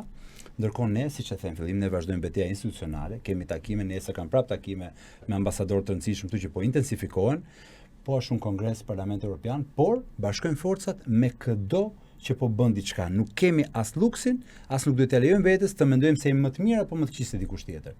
Me çdo që ka dalë që mund të bëjë diçka më mirë, pap dorën, Ari bën video të mrekullueshme, thash nuk njiheshin, po i kam shpërndar të gjitha ato. Hajde bashkojmë forcat. Shqipëria na intereson gjithë. Në fakt, kjo protest ka nxjerr disa personazhe që vlen të nderohen, jo vetëm të respektohen, sepse kanë bërë një punë jo vetëm dinjitoze, por unë Arin e kam spikatur në ato qëndrimet e gjata para kryesisë së kuvendit, kur priste deputetët që hynin komisioneve, të merrte një opinion, ti ngacmonte diku, të përballej me Erion Braçën për shumë çka që ai hamendsonte se Ari bënte në Mbretërinë e Bashkuar, dhe pastaj mbrëmjeve për të dalë edhe me dron, me celular, të ishte aty, të bënte thirrje, të mos bëhej pal me njërin apo me tjetrin, por të ishte ashtu. I vetëm fillikat i cili lëvizte në mes të turmës, duke thënë në formën e tij, me fjalët e tij atë që bënte. Këtë e kam parë edhe tek ju. Unë ju them dhe e kam darë me çdo kënd, teksa rrugtoja edhe unë atij bulevardi, që kjo protest ka një të mirë se nuk ka vetëm përfaqësinë në shesh, por ka edhe ata që punojnë institucioneve për të çuar lajmin e mirë tek seli diplomatike të vendeve të tjera që ta kuptojnë të vërtetën siç është, siç duam ne të shkojë dhe jo ashtu sikur se jemi mësuar që shpërndahet nëpër llogoret politike. Ari, 2 muaj në Shqipëri. 2 muaj, po. Ke lëmë punën në Jam minus 20.000 pound. fix. Kjo ishte Me pyetja. shpenzime, me kështu. Si ja bën? Qa kam pas, më thonë, kursime, thjesht ka ardhur puna drejt ty që thonë çuna të hap GoFund, po prap e kam marrë veten, kam thonë jo, nuk dua GoFund. Sepse shumica vijnë këtu edhe pasurohen. Edhe nuk du që emri më dali si një shqiptar vullnetar, erdhi dhe pasuru nga GoFundi. Dhe në fakt pati akuza për ju, teksa tentua të ndihmoni dikë. Po, ja, menduan se e kam marrë lekë. Vonesat procedurale kishin shkuar në llogarinë tuaj. Po akoma isha në Zvernec, edhe më thanë, morën telefon, hajde lart sepse ka ndodhur, çka ka ndodhur, ashtu njerëzit thonë që ti ke marrë lekë të GoFundit dhe je duke bë pushime. Lifestyle, domethënë pushime të forta, po hotelet, ushqimi ka qenë nga një restorant që quhet Shopping Enriku, që ka një restorant në Vlorë. Magjia. Sa po ka parë, thuaj Enrikut që të na sjell një çek këtu për reklamën. Sa po pa Enriku që ja hajde tha mua dhe je i ftuar. Edhe isha natën e parë, hotelet ishin edhe në Vlorë ku kaloja, njerëzit përqafoshin, foto, faleminderit. Pastaj ishte një restorant tjetër, sa më pa, më dha dorën, bravo, edhe ku thash sa lek, tha ik, tham, je e meriton. Po, për këto janë 2 net, Ari. Po. Ju keni 2 muaj, i bie minimumi 60 nga 70 e ca po, ditë që po të jetoj me familjen, këtu kam me mamin, jetoj me mamin. Çdo natë marrojmë protestën, bëjmë video, bëjmë editimet, bëjmë postimet. Kam dhe 2-3 shok gazetar, Angelon, 2-3 djem tjerë që bëjmë pak. Çdo natë që shkruhet ajo aty, unë atë e bëj, çdo natë e bëjmë video. Ajo është një nga, si këto kanë ujë me harxhu në shesh, nuk kemi ujë të pimë. Edhe kjo është bërë një si punë, si ta them, slogan, edhe unë ai them, hajde dalim se po fshin vendin. Edhe aty thot bashkohu me ne, bashkia. Pra ne në Britaninë unë jam i vlerësuar, jam si kuzhinier, jam si Për Rion Braça kishte bindjen që ju merreni me mbjellje, kultivim marijuane, shitje. Ne diaspora ne na vlerësojnë atje ku vim këtu, nuk na vlerësojnë si qytetar ose si citizen of Albania, na ulin poshtë. Kurse në Angli ne na japin. Shqetëson kjo gjë ju? Jo, sepse po të isha unë nuk do vija këtu edhe nuk do kisha ftyrë të vija në studio se të isha në shesh, unë bile sa i më frymëzoj mu. Më dha një guxim. Edhe shtoj natin, nuk kupton se është i natin edhe egoizmi që unë jam këtu, nuk u kam frikë, si kam frikë. Bile se edhe Gonxha që kap me Gonxha kemi qenë shok në Instagram para protestës, ta dishti mirë. Sepse unë kam promovu Shqipërinë gjithmonë. Kam provu Krujën, detet, malet, kam bo video me dron. Sa futan protestë, ky erdhi kundra meje, mbori blok, filloi me sharjet, filloi me ofendimet e tij. Bile s'ka një kuzhinier që është mërzitur jeta në Angli me shqipen e çaluar. Se kam iki vogël, edhe s'kam bëu shkollën shqip. Unë kuptohem. Po s'kam bëu shkollën shqip. Unë mendoj që ty të kanë kuptuar shumë më shumë se sa që kanë kuptuar deklaratat e zyrtarëve gjatë këtyre 2 muajve. Mua dhe atë vajzën tjetër, atë nga Kanadaja, snowboardën. Mua dhe atë na kanë, si thon anglisht, thon bull, na kanë bullizu. Njëta fjalë është këtu, sepse ne kemi gjuhëtarë që e kanë përkthyer shumë mirë sikurse e kanë krijuar ata jashtë. Flor, ka pasur humbje njerëzore, jo të jetës në këtë protest. Ka pasur denigrim të dinjitetit, të respektit, të njerëzillëkut, por ka pasur një vlerë shumë të madhe, zgjimin. Dhe sot, ndonse nuk janë të pranishëm në bulevard sa gurët e atij rrugtimi, mirë po janë gjithandej që flasin për të. Kanë lirinë sot të flasin. Kur filloi kjo protest, sapo ishte mbyllur një formë proteste Adriatik Lapajt me të tijet përpara zyrës së kryeministrit. Unë e vlerësova për frym atë që ai bëri.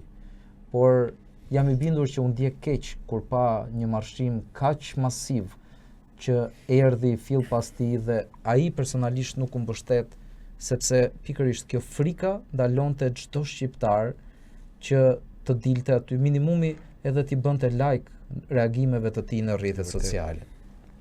A kemi fituar? Pafundësisht kemi fituar. Dhe kemi fituar diçka që unë e vlerësoj në këtë kontekst. Ne na kanë rritur në diktaturë, me zjarrin, me ujin dhe me shtetin nuk luhet. Një frikë që na e futi diktatura tek njerëzit, sa njerëzit nuk folën për njëri tjetrin dhe sa herë te ajo veta dhe kalon gjithë ato vite në diktaturë. Dhe edhe këto vite post diktaturë ne po ashtu ngelëm. Prandaj ne them gjithmonë, sikur me kaq, sikur sot mbyllet protesta, që nuk ka për të mbyllur, ti je i bindur, fitoria më e madhe është që fëmijët po shohin që prindët e mi guxojnë, dalin atje. Dhe fëmijët e dinë që po dilet. Ngrihet zëri ndaj padrejtësisë, ndaj shtetit dhe është krijuar kultura që shteti, buxheti i shtetit që flasim këto janë parat tona. Janë taksat e shqiptarëve dhe shqiptarët e kanë marrë fatin e tyre në dorë. Këtë është fitoria më e madhe dhe për këtë do jem krenar sa të jem jetë, kur fëmijët e mi vinë sot nga Imara 4 orë rrugë dhe thënë babi do dalim protestë, nuk ka lumturim të madhe. Sado që për shkak të intervistës thash do viz si orar, si përfundim që t'i përgjigjem, kemi fituar jashtë mase shumë dhe s'kemi humbur asnjë gjë. Për të humbur ka humbur qeveria që e ka treguar çfarë niveli është, siç e tha Ari, ato sulmet personale ndaj njëri tjetrit, linçimet e vetë kryeministrit, kanë pas edhe fatin thonë se jem një nga ata. Ato tregojnë se çfarë niveli është qeverisja në Shqipëri dhe edhe ata që nuk e kishin kuptuar, e kuptuan, por dhe këtu dua t'jap një mesazh. Ari, të gjithë ju që ju kanë linçuar, që ju kanë bërë një pasqyrë familjare, merrni hapa ligjore. Në rastin tim konkret, pyeta unë për babain e këtij djalit atje. Nuk lejohet me ligj të pyesi për asnjëri që nuk është ai vet apo familja vet. Dhe unë po e ndjek ligjërisht. Po, edhe unë në brazhën do e ndjek, ta di. Jam drejtuar atij komisionerit për informimin publik. Jo, po ka shumë hapa. Kush ka dhënë këto informacione për ndjerin tim? Kështu që ka hapa që duhet i marrim, që t'i japim një mësim, jo vetëm fjalët dhe betejat në Facebook e Instagram ose në shesh, por dhe hapa ligjore. Gjatë kësaj kohe gjykata të paktën ka treguar që ditë ta çojë të vërtetën aty ku tek personat që e kanë të drejtën. Mirë po, ky popull fitoi sigurinë, e mposhtoi frikën. Sot flet hapur. Edhe mund ta kundërshtoj hapur, por flet hapur, të paktën nuk është më një nocion i mbyllur, nuk është më një protestë politike si ato që bënte opozita në bulevard dhe mbylleshin në momentin që ata largoheshin pikërisht.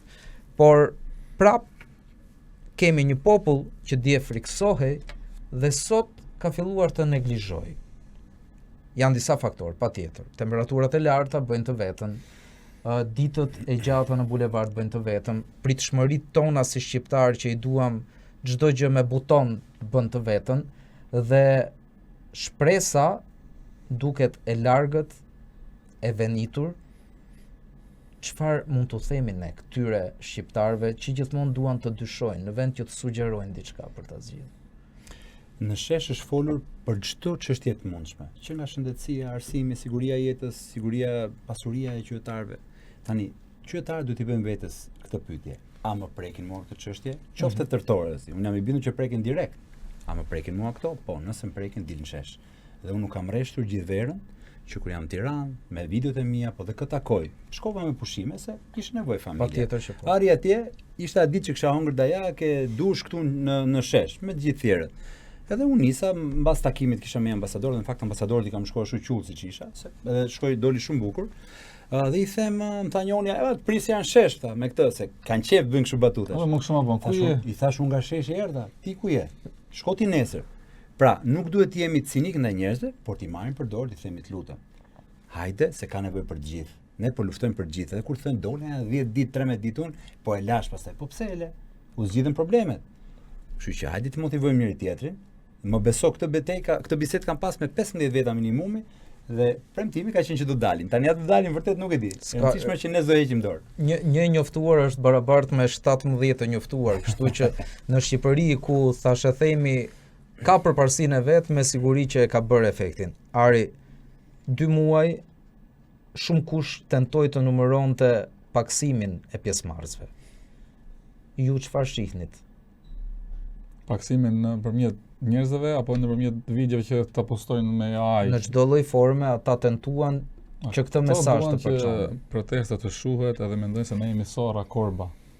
Aty janë njerëz shqiptar që janë të vërtetë, nuk janë të paguar, janë vinë thjesht sepse e ndiejnë që duhet me qenë aty dhe ka ardhur momenti që këta besojnë që ardhmja do vi. Edhe ju erdhi fundi, vjen keq, po ju ka ardhur fundi. Presioni jemi me videot në Kruj, ditën e nesme dha dorëheqje ai zjarfikses. edhe pse u duk disi e dyshim fakti pse duhet të ndodhte në atë lloj forme, por dha ndërheqje pse video tona çapo bëjnë presioni. Edhe për ne më të vëj shumë njerëz, bëni video, ç'a shihni, mbeturina. Tirana ka nevojë për kosha, a ke pasur s'ka kosha? Jo, Tirana edhe ka pas kosha. Ato kosha kanë qenë dhe ato kosha u thyen sepse ndodh që te rrugica ime ishin 3 aty poshtë, por u pan të tepërt se duke që bllokonin hyrjen, bllokonin rrugën dhe u lan për skrap me një të prishur, nuk merret kush mbrapsht që t'i rregulloj. Kjo ndodh në Shqipëri, por e thash edhe me Florin. Deri dje, çdo kush që guxonte ta bënte këtë ishte armik i popullit automatikisht. Dhe për trysnia ishte më e madhe se sa është sot. Ju keni ardhur gjatë kësaj kohe kryesisht në Tiranë dhe po e shihni se çfarë po ndodh, por po e shihni të tjetërsuar gjithsesi.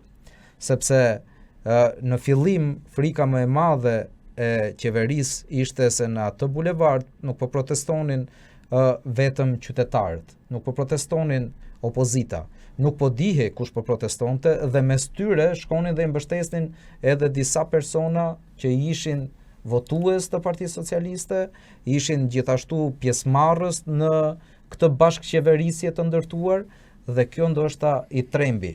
Sot ata ju kanë quajtur, na kanë quajtur sepse ju besoj jeni populli për sa kohë që jeni aty dhe unë jam i tillë. Por ka edhe një formë të keq informimit ndoshta apo të vërtetës që ne duhet ta dimë. A është vërtet që ka pasur një takim në Tiranë mes disa përfaqësuesve që ndodhen në atë protest edhe djalit të George Soros? Ju jeni çdo ditë në bulevard. Po. A video që doli në unë nuk e kam parë videon, por është folur shumë këtë ditë për një video dje që ky ishte në Dhërmi. Po. Jo, ajo ishte me kryeministrin, por thuhet që ka pasur një takim në Tiranë me përfaqësues. Ju jeni aty dhe nuk e di. Sepse unë nuk i njoh shumica, unë nuk kam shok këtu. Jo, e vërtet. Jo, meqense jeni në bulevard mund ta kuptoni këtë gjë nëse figura janë aty. Kam 13 vjeç, nuk kam njëri, nuk kam familje, nuk kam shok. Ne kemi njëri tjetrin sepse juve ju hapën derën në Vlorë, jo më në Tiranë. Po. Flor, a duhet i besojmë ne këto apo janë informacione tendencioze? Po edhe po t'i besojmë, ç'a do na sjelli? Ne duhet vazhdojmë të fokusuar. Vazhdojmë të fokusuar, madje ta intensifikojmë betejën në çdo anë, me çdo mënyrë, edhe atë mosbindje civile që flitet shpesh. Duhet filluar të bëhet ajo, por duhet një lloj artikulimi dhe bashkëndim forcash. Pata një takim tani gjatë protestës me disa njerëz të Tiranë dhe për këtë folëm.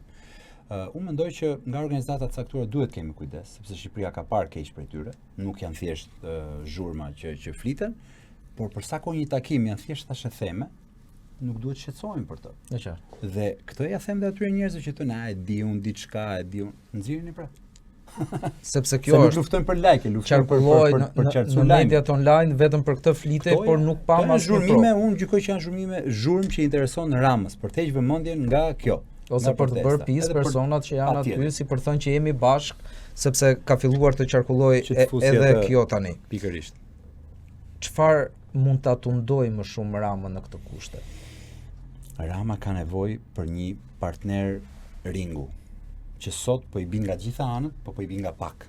Rama duhet kuptoj që ka njerëz boll ai shesh, ka fryma, arrin të shkojë dhe në debat konstruktiv. Pra, sulmonti shëndetësinë si qytetar. Hajde japi një alternativë si mund të jetë më mirë. Ta kuptoj që Gonxha është niveli i fundit dhe Gonxha po ta marr si shembull, sepse ka dënjuar të diskutojë me njerëzit që ka treguar një nivel, nuk di çfarë them, i fundit i klasës, po ta mendosh në klasë shkolle. Por Shqipëria, si në Shqipëri, si në diasporë, ka profesionistë shumë mirë, guximtar, që dinë të dalin ballë, le të shtrëngojnë ripin, të dalin përballë, të artikulohen alternativa që qytetarët të ndihen përfaqësuar. Dhe se ku shkon kjo nesër, se sa shpejt do jetë ajo, unë synoj që ne si bashkëprotestues ta rrëzojmë Ramën dhe të cilëmi një qeveri tranzitore ku njerëzit me të vërtet do ketë një qeveri profesionistësh që do luftojnë për kushtet barabarta beteje nesër pas nesër, gjëra që ne nuk i kemi sot. Nuk duhet ta humbim përqendrimin nga kjo gjë në asnjë moment. E qartë. Ari, deri kur do vazhdoni të jeni në bulevard? Deri ditën e fundit, derisa na ndalet fryma. A gjen të tjerë të frymëzuar si ju që duan të bëjnë të njëjtën gjë? Shumë, ka që vinë, rrinë një muaj, rrinë një javë, shkojnë, ta kthehen prap. Mesazhe nga diaspora janë pafund, do kthehemi, jemi aty me ju, faleminderit për frymëzimin. Are je pa lodhur, faleminderit mesazhe nga gjithë bota. A keni pasur ju oferta të tërthorta apo të drejtë për drejta gjatë kësaj kohe? Për të joshur, për ta lënë këtë që po bëni në rrugë? Jo. A ka pasur mes Nuk ose jam i pasur, jo pse jam i varfër, por nuk blihem as nuk shitem. Dakor, por gjithmonë të ndohet, ajo që nuk blihet me lek, blihet me më shumë lek. Jo.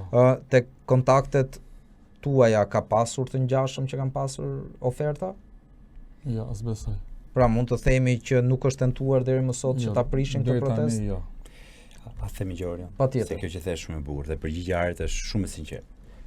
Pikërisht kjo tregon a ka njerëz që luftojnë aty seriozisht, apo ka njerëz që dalin thënë se mu më kanë ardhur oferta, sikur duhet më thonë marrit çik ofertë.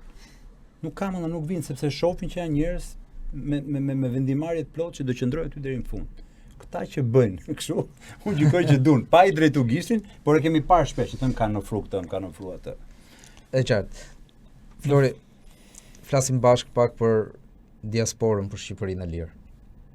Cili është misioni të ardhmes? Ne kemi folur për disa etapa. Jeni mbledhur disa herë, keni marrë disa vendime. Çfarë pritet tani? E mira jonë është që çdo fjalë që un kam thënë me ty apo në emisione të tjera është aty. Patjetër. Dhe me çdo që kam fol këto kohë të fundit, personalisht apo në grupime ndryshme ka thënë, gjëja e parë që kam për detyrë t'ju them është që diaspora për Shqipërinë që kur është kriju si prioriteti i dytë strategjik që ka qenë 2025-2029 ka qenë përfaqësimi i diasporës në parlament, që nuk do të thotë detyrimisht që duhet jemi ne, por që do luftojmë në një mënyrë që kjo të kthehet në diçka që të ketë mundësi zgjedhje.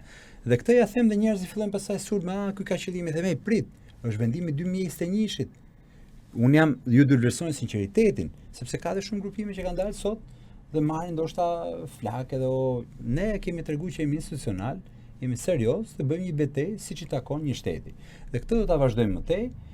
Gjithmonë tim ke pyet kur, nuk e di kur, sepse të gjithë jemi familjar, kemi punë, domthonë kemi jetën, nuk është se kena ka fal njëri, e kemi me mund, siç e keni dhe ju këtu. Pra mendimet duhet të jenë të pjekura dhe të mirë menduar. E qartë, në këtë kohë të protestës, gjithmonë më shumë po artikulohet nevoja ndoshta e krijimit të një formati, të një identiteti partjak që kjo të marrë rrugë. A është një moment i mirë që diaspora të ofrohet me njerëzit përbërës të saj, edhe ata që ndodhen në bulevard? Patjetër, po dhe këtu gjithmonë kam thënë, unë flas në emër të diasporës për Shqipërinë. Jo të gjithë. Patjetër, tani po flasim pikërisht për lëvizjen, nuk po flas për vitë përgjigja jote. Unë flas çfarë kem menduar ne. Unë mendoj që po, duhet të jetë njerëz të artikuluar, të me integritet, duhet bashkojnë forcat me shqiptar këtu dhe të krijojnë një mundësi politike, një mundësi partijake që nesër sepse sistemi zgjedhor duhet votosh dikë. Pra nuk duhet të druhen edhe këtë partijake politike, hiqni dorë çdo gjë që ne bëjmë sot të gjithë.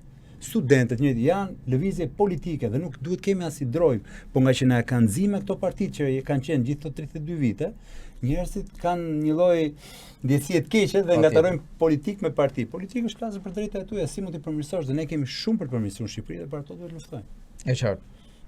Ari, ju keni premisa të merreni me politikë në të ardhmen? Jo, e kam thënë edhe në intervistën e parë, unë nuk do të jem politikan, thjesht do të ta çlirojmë Shqipërinë. Kush ta marri, vetëm këto tikin të shporren. Po, por duhet një alternativë apo jo? Do vi zgjidhja vet. Aty ka shumë njerëz zgjuar, siç është Flori, diaspora, ka shumë njerëz që do vi, çdo gjë do vi, vetëm të heqim gjithë këto, sepse 35 vjet na kanë fundos si komb. Fatkeqësi është, por pjesë e vërtetës. Ta plotësoj dhe me gjë të thari se edhe shpesh më vinë pyesi mua, kur do jesh ti, kur do jetë filani. Nuk duhet të jetë njeriu, duhet të jetë sistemi. Nëse Ari thotë s'kam shok, ke shok që shkem me te, me gjithë shok. Po, tani me këtë protestë kam shtuar. Jo, ta them sinqerisht, ne mbështesim njëri tjetrin. Edhe më kur më thënë ti si Flori, them çfarë jam unë si Flori, jam një njeri. Po nuk qem grup që vim me njerëz që mbështesim njëri tjetrin, që flet profesionisti për atë fushën e caktuar, pra ne duhet të them sistemin. Jo të shkatrojmë këto partitë, se nuk është se na intereson partia, na intereson që Shqipëria të ketë një sistem ku njerëzit të jenë përfaqësuar. Unë synoj modelin e Zvicrës. Njerëzit mund t'i duket utopike, po unë aty jetoj dhe shoh çfarë është demokracia direkte. Shoh që ti politikanin mund të jetë shoku jot, që në fakt vetëm 3 muaj në vit shkon në parlament. Pjesën tjetër ka një profesion. Kupton çfarë? Patjetër. Dhe po ta marrësh parlamentin këtu, sa seanca kanë vit, nuk e di sa muaj bien gjithsej. Pra ata janë deputet gjithkohës. Është deputet nga Kuksi, po jeton Tiranë, tjetri është nga Tepelena, jeton Tiranë. Nëse nuk jeton me Kam Qeran në biznesin me Tiranë. jam, si e bëni biznesin me jam? Prit se nuk është ky shteti, nuk është shteti për tu vjet. Pra këtë model duhet thye, duhet thym sistemin. E qartë. Faleminderit Florian Haçka që ishit sonte. Faleminderit Arjan Koçi, Ari Shejdi për atë që po bëni çdo ditë. Mund të atë diçka për ambulancë, ma dhënë nxjerr fikse djem çunat. Patjetër. Këto janë ato, këto janë Po. me çfarë kemi fek zjarrin dje. A shikoni? Me lopata. Me lopatë. Kjo është mirë krahasuar me shkurrët që na përmendi Floriani Sepse pak më herët se Ato e kemi thanë parë. nuk kemi nevojë për avionat. Domethënë ky na premtoi 2022-shin, 2023-shin, se ka ku janë avionat? 4 vjet, 5 vjet që thonë do vinë. Edhe Blendi Gonxha na sjell neve Kanye West me 4.3 milion euro. 4.2 milion euro për një koncert. Edhe çunat kanë 3 gjëra, ma lanë musi amanet, ushqimin, mund t'ja shumë kamrës, thëmë ushqimi tyre, pse të marrin atë bukë me tomate me vete, e kupton? Në aksion. Në aksion, ku janë Po. punë. Ushqimin, Orët e natës 2 orët e natës paguhen oraret, po dhe e edhe treta treta është festat festat. dhe fundjava sipas kodit të punës. Do të thonë policia kishte një kartë krediti që buka ose paguheshin nga ajo. Po. Kto se kanë drejt. Që do ta kenë dhe këto si punëtor. sepse nuk janë marrë parasysh që bien zjarre në Shqipëri Po. dhe është një ndër handikapet që ekzistojnë në këtë vend. Faleminderit edhe një herë, ishte Faleminderit. kënaqësi që të kisha në studio edhe me kurajo përpara. Protesta nuk ka për qëllim të dëmtoj. Ka për qëllim të hap syt që një alternativë tjetër ndoshta mund të jetë më e mirë për atë që ti mendon se është jeta jote konkrete. Faleminderit që na ndoqët dhe natën e mirë.